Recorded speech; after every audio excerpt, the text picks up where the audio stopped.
So we'll do today some examples on gears. We'll see how to use the tables we introduced last time and how we use the available formulas. So to start with, we have a 20 degrees full depth involute spur gear with 18 teeth, has a diametral pitch of 12. Determine the outside or addendum diameter, the root or dedendum diameter, the standard face size width, and the base circle diameter in addition to the circular pitch.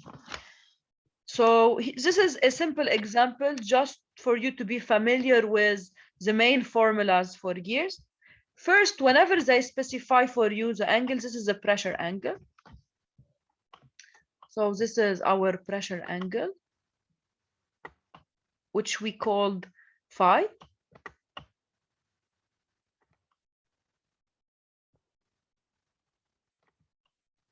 Now we have 18 teeth for our gear. Okay, so this is n, the number of teeth. In some books you see the symbol n, in other books you see the symbol t.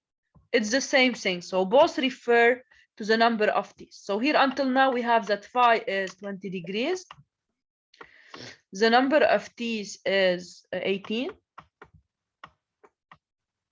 Now, for the diametral pitch, it's equal to 12, okay?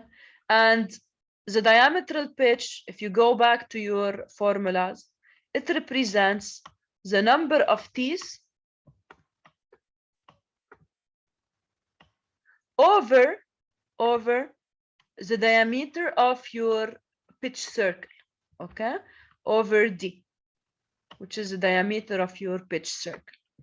Now, since they gave you the value of the diametral pitch equal to 12, and they gave you, here they should specify the unit, okay?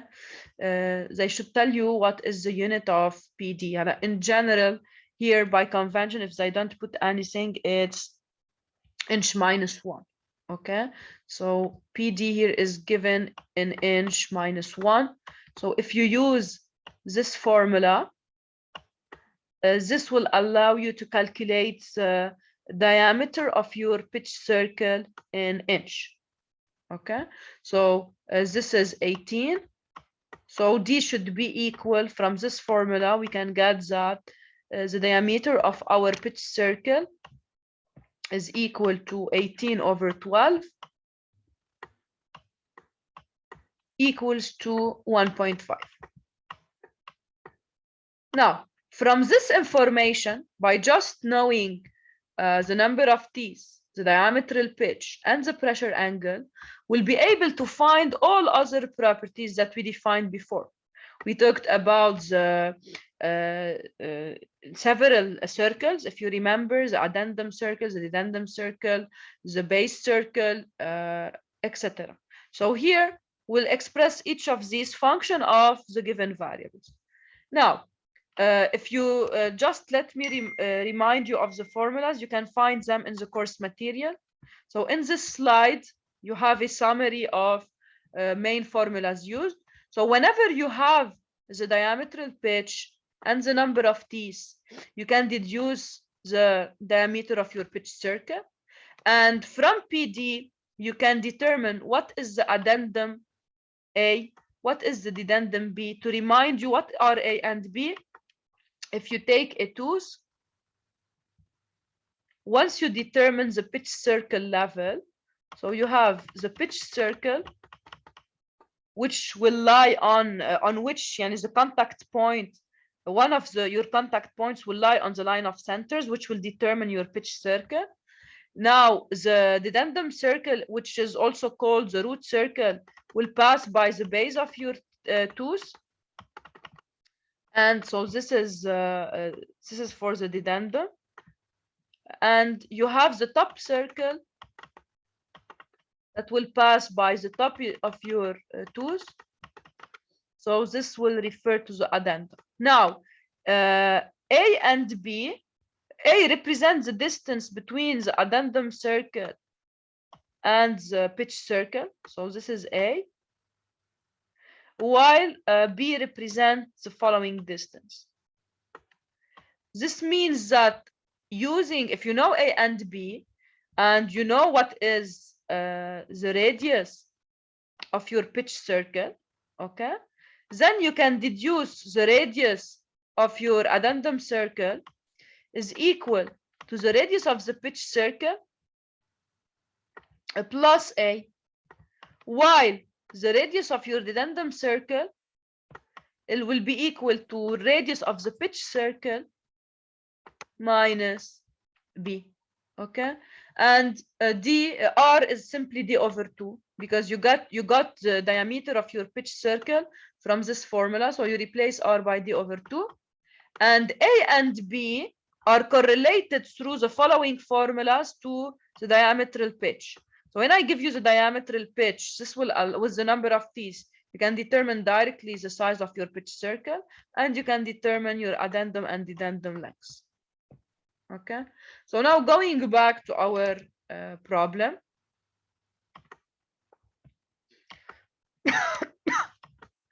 You have, as we said, according to the formulas, you have the addendum is 1 over the diametral pitch, and the dedendum B, the value yani for B, is 1.5 over diametral pitch, or 1.5 times A. So we are able to calculate A and B knowing the diametral pitch. Once we have the values of A and B, we can deduce the addendum radius, R plus A,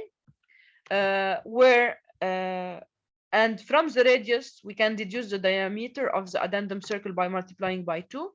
The same for the dedendum circle. So to get the radius, we do R minus B. To get the diameter, we just multiply the radius by 2. Now, concerning the face widths, also the face width from the set of formulas we have is also related to the diametral pitch. Okay, so we still need to find the face width, the base circle diameter, and the circular pitch. So again, going back to our formula sheet, these formulas are here. For the base circle, you can just determine its diameter by doing the diameter of the pitch circle times cosine of your pressure angle. Because if you remember, in this figure, we have we derived this formula because the base circle is, in a way, is based on the idea that if I draw the normal, so when you draw the normal to contact between your involutes, and if the angle between, if you want the line of centers and a parallel to the tangent line, so this is a tangent line to your involute. If you draw the parallel to the tangent line, then this angle here is equal to the pressure angle phi. So you can define what we call the base radius, function of the pitch radius, by saying that the base radius is the pitch radius times cosine phi. So this is how we determine the dimension of the base circle. Now, concerning the face width, you have a formula relating the face width to the diametral pitch. It's 12 over PD. And finally, for the circular pitch, when you know you have two possibilities here to do it. Since you already calculated D and you have N, you can use this formula, or you can use that P times PD is equal to pi. And since you know the value of PD, so your circular pitch P is pi over PD. Okay. So this example is just for you to manipulate a little bit the formulas. We'll go now to more complex examples. So as you can see here, we just applied the formula to get the value of the face width. Now to get the base radius, we did R cosine phi, and then we multiplied by 2 to get the diameter of the base circle. And for the circular pitch, or you use pi times D over N, or you use pi over diametral pitch, it's equivalent. Okay. Any question before we move to another example?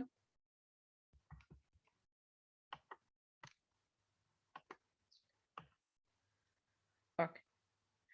This problem is a design problem. So here we'll start to see how to select appropriate gears to perform a certain operation. We want to do the following. We want to create a system of gears in a way that a gear reducer is used on a concept for a small trolling motor for finishing boats. The gears must transmit 5 horsepower from an electric motor at 900 RPM to the propeller at an angular velocity of 320 RPM. Select a set of gears to accomplish this task. You should determine a convenient diametral pitch and pressure angle. 2, you should use the required velocity ratio to iterate and determine the appropriate number of T's. And 3rd, you should calculate the pitch diameters and center distance. So this is a design example in which we will use several tables in order to decide on what is the set of gears I can use to accomplish this task. First, let us see what do we know in this problem. To start with, we know the power transmitted, okay? Now we'll go back to tables together and we'll see that we have a table that according to the power that we should transmit, we can do the selection of a proper pinion. And to do the selection, we need to know the horsepower and we need to know the RPM, which both are available here, okay? Now, since they didn't mention the pressure angle and it's a common application, we have seen together that one common angle to be used for majority of applications is phi equal to 20 degrees. So I will try to go to my tables and search for the table which will give me for a certain pressure angle and a certain power and if you want angular velocity, what is the properties of the pinion I should select. Why I'm saying that this is my pinion? Why my pinion will be rotating at 900 and the gear will be rotating, the other part is the gear rotating at 320. What was the definition of pinion? It is the smallest in the yes, it is the smallest in size. Okay, so the pinion is the smallest in size, and we know that from because we have to satisfy same linear velocity at contact, so we have omega pinion times radius of the pinion should be equal to, if we talk in absolute values of angular velocities, should be equal to omega gear times radius of the gear. And since the gear is larger than the pinion, so larger the radius is, lower, so here it's a smaller one, then we have here a lower angular velocity for the gear and a larger angular velocity for the pinion. So my pinion will be characterized by a rotation angular velocity of 900 RPM, while my gear will be characterized by 320 RPM. No. دكتور عطول it's the case معك يعني البنين عنده angular velocity أعلى. Yeah. Always. أكيد إذا لأنه according to this condition, okay, for whenever you have two gears in mesh وما في عندك slipping بيناتهم, the one having the smallest radius will have the largest angular velocity. Okay. Now, let us try to go back to our slides and see what is the table we can use. Okay, we introduced several tables together, and if you remember, one of these tables consists on giving as input the power and the RPM. So in this table, but please pay attention, for each table you should see what are the conditions. Okay, so in this table will provide us a convenient diametral pitches for a pressure angle of 20 degrees, and the material is milled steel gears with standard face width. So this is one of the available types. Okay, since, as we said, it's a common application, so it's good to select an angle of 20 degrees for pressure as pressure angle. The power we need to transmit is 5 horsepower, which is present in our table. Plus, for the pinion RPM, it is equal to 900. So this will allow us to select a diametral pitch for our pinion equal to 10. What about our gear? What will be the diametral pitch of our gear then?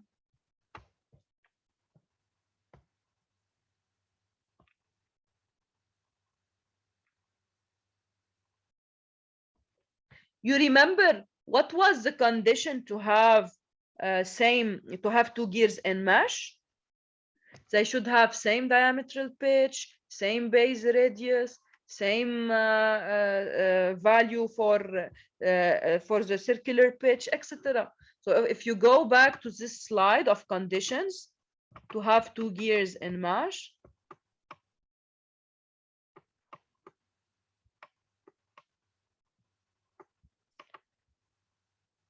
so let me check where it was. Okay, so we said whenever you have a pair of meshing gears in contact with each others, then we should have same circular pitch, same module. If you remember, the module is a reciprocal of diametral pitch, so it's 1 over dp. You should have same diametral pitch, same pressure angle. We added also same base radius, okay, or same base diameter. It's equivalent. So all of these characteristics should be satisfied. This is why once we determine the diametral pitch of our pinion, this means that we also determine the diametral pitch of our gear. So until now, we selected the value of dp. For both, dp should be equal to 10. Let us see how to proceed. Okay. So now, after getting the diametral pitch, let us go back to our given. Okay. What do we know here? We know the angular velocity of the pinion, and we know the angular velocity of the gear. Okay. So we can, from this ratio, we can say that omega pinion over omega gear should be equal to, you know that omega is inversely proportional to the radius, or also to the diameter. Okay, so we can say that the diameter, if you want, of the gear is over the diameter of the pinion. Okay, should be inversely proportional to the ratio of angular velocities. Also, you can use, so let us see here the full details. So the first step, as we said, is to determine the diametral pitch from your table. We selected 10. Okay, next step is we know the required velocity ratio, and we know that this velocity ratio, omega 1 over omega 2, or omega pinion over omega gear, is inversely proportional to the ratio of radii of your pinion and gear. The same for ratio of diameters, and the same for number of teeth. Okay, so whenever you know omega pinion over omega gear, you can say that this is inversely proportional to the number of teeth of your gear over the number of teeth of your pinion. Okay, because n is the number of teeth is proportional to the radius and proportional to the diameter. Okay, now this should be equal to 900 RPM over 320. So you obtain a value equal to 2.8125. Now you tell me, but I don't know any additional information. I know the relations between these two, but I don't know what should be the number of teeth for my pinion or for my gear to deduce the other. Yes, it's true. You are doing a design. In general, when you do a design, Okay, you try to have the your set as smaller as possible to not take a lot of space. So once you determine that I should have a number of teeth of my gear equals to 2.8125 times number of teeth of my pinion, you will start with determining the different possibilities. And since you want to select the smallest possible set, you will start with smallest possible values for your number of pinion teeth. And how to do this? If you remember, what was the criteria for selection? We said that we want to try to avoid interference process. So now if we go back to our tables, we'll check what is the minimum number of pinion teeth I can start with. If we go back to the slides, you have a table telling you what are the different combinations to avoid interference. Okay, so let me go back to previous slides. You have a table here that will tell you for different pressure angles what is the minimum number of pinion teeth that will allow you that will give you the possibility of avoiding interference. Now, of avoiding interference. Since you are working with an angle of 20 degrees, so I am interested in this column. Okay. Now, from this table, it's clear that if you select a number of pinion teeth smaller than 13, it's true that you will have a small dimension, which is desired, but you have always interference. You cannot avoid interference. This is why you will not go below 13. Okay, so you can start to say, I can start from 13 and try. If I use 13 teeth for my pinion, what will be the corresponding number of teeth for my gear? And please pay attention. You should have an integer number. It cannot be with decimals. So you will try. You have a relation and you will try to satisfy it. So now I say, let me try the smallest possible size. The smallest possible size for my pinion is 13. And then if I multiply by 2 point, I know the ratio, which is the ratio is 900 over 320.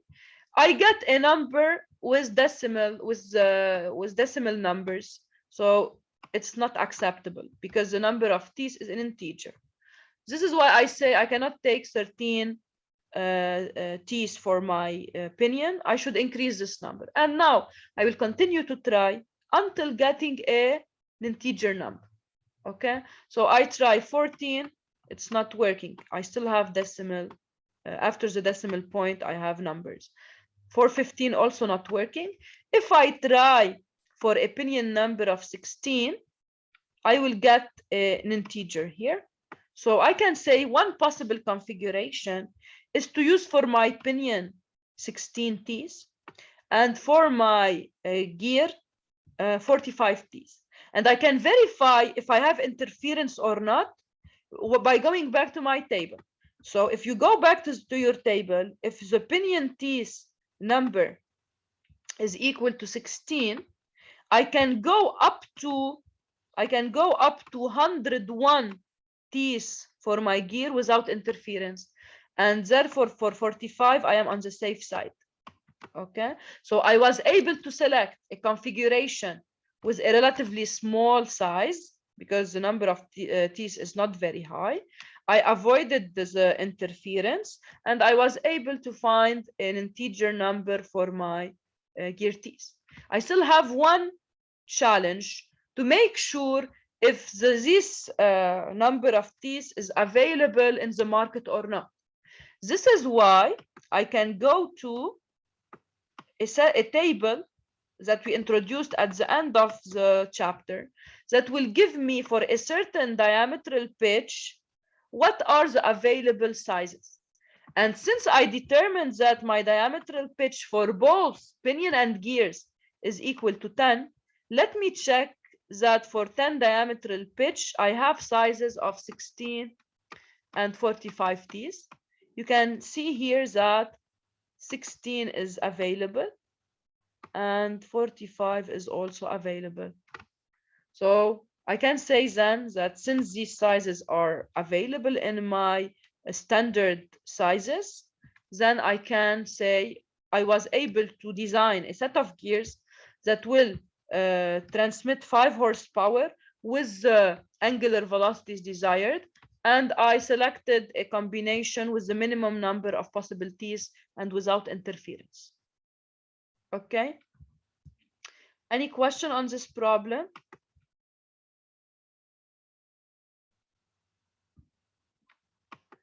Okay, so we can see here again the steps.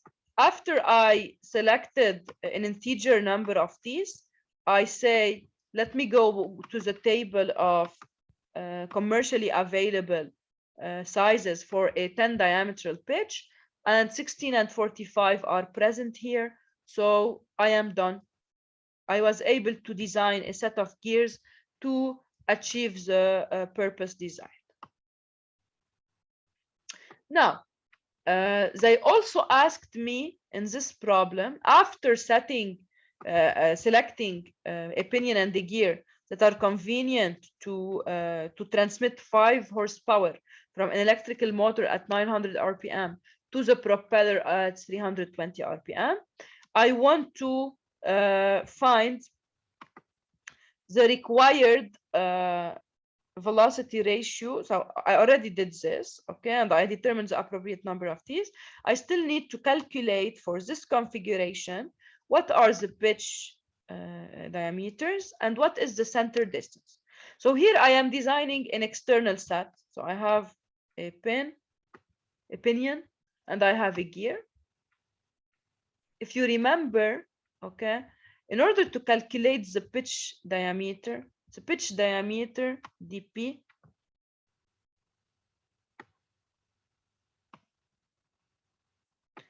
was already, if you want, we already selected the diametral pitch. Okay, so we know that the diametral pitch for both is equal to 10. Okay, and we know that the diametral pitch is related to the diameter of the pitch through the following relation. It's equal to n over d. Okay, يعني what is common between the pinion and the gear is the diametral pitch, but of course the number of teeth is different for both, and the diameter of pitch is different for both. So I can say that dp, which is 10, is equal to the number of teeth of pinion over diameter of pitch for pinion, equals to the number of teeth for my gear over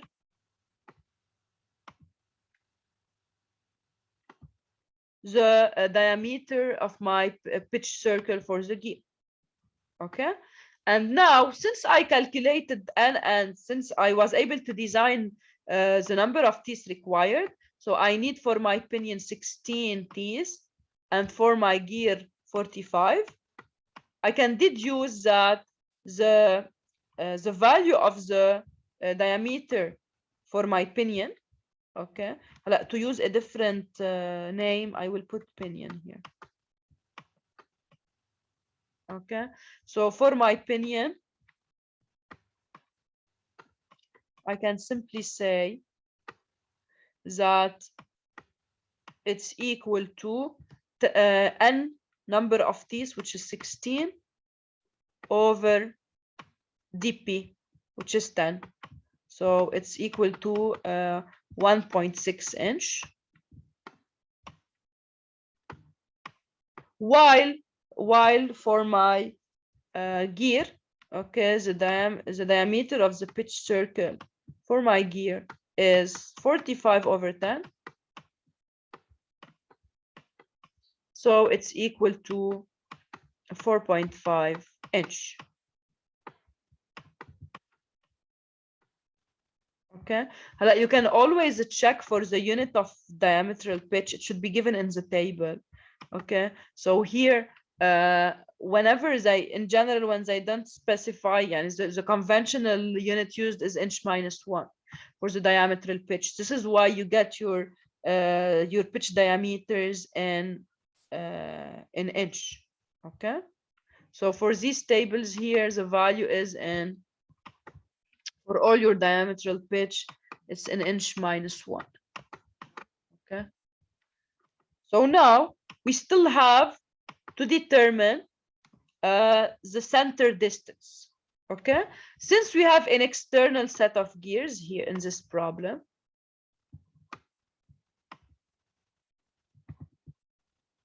then the distance between centers is equal to the radius of the pitch circle of the gear plus the radius of the pitch circle of the pinion. And we have already now calculated the diameters of these pitch circles. So all we have to say is center distance C is equal to RG plus RP is equal to D gear plus D pinion over 2. Okay, so I obtained that for the gear it's 1.6 inch. Sorry, for the pinion it's 1.6, for the gear it's 4.5. So it's 4.5 plus 1.6 over 2, and I obtained, since all dimensions are in inch, I obtained the value of C in inch. So let us see the steps.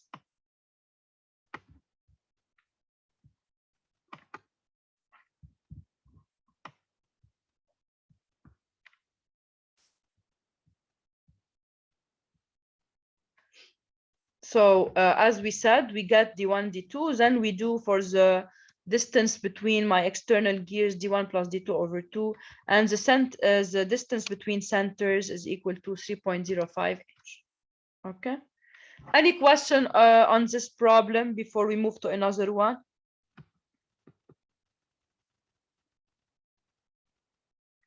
Okay,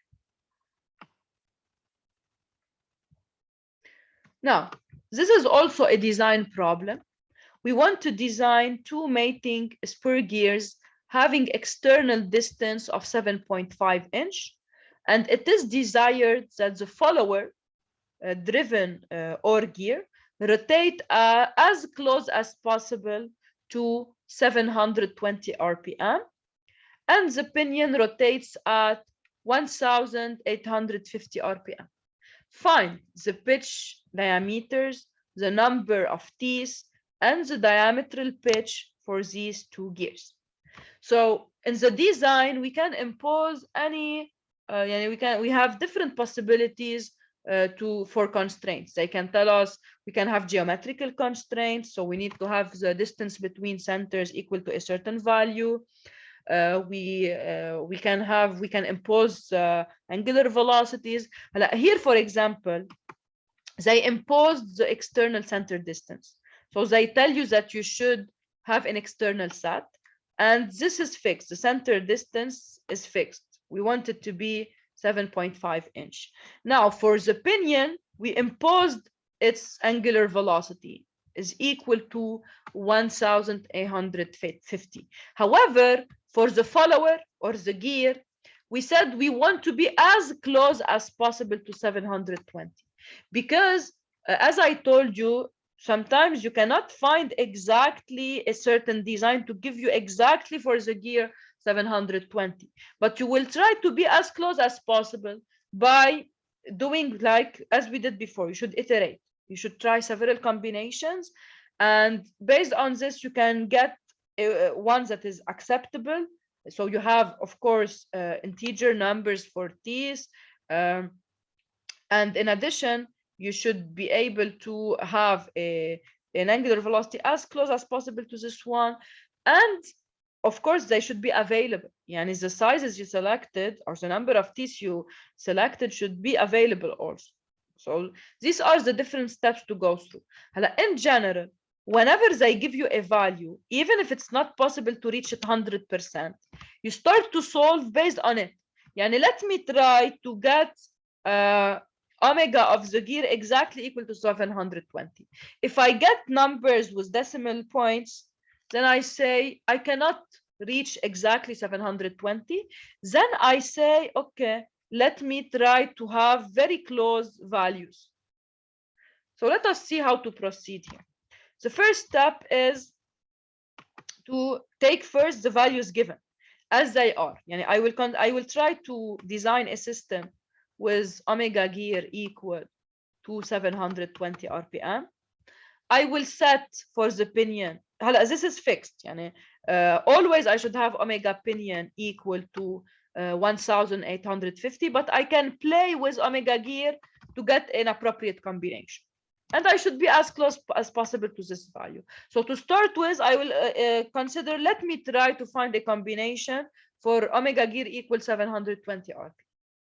And the second criteria is that the external distance is 7.5 inch. So this will give me condition on my my pitch circles diameters, because when you have an external set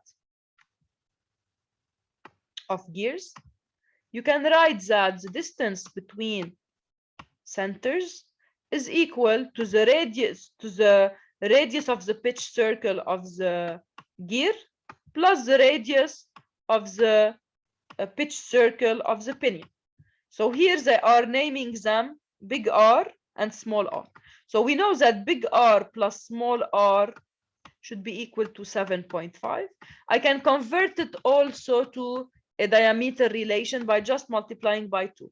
So if I multiply by 2, I say that the summation of diameters of my pitch circles should be equal to 15. So this is the first equation to satisfy. This is the first condition, equation number 1.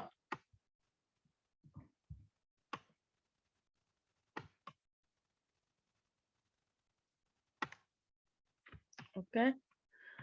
Now, the second relation, okay, will be between your angular velocities. You know the ratio of your angular velocities.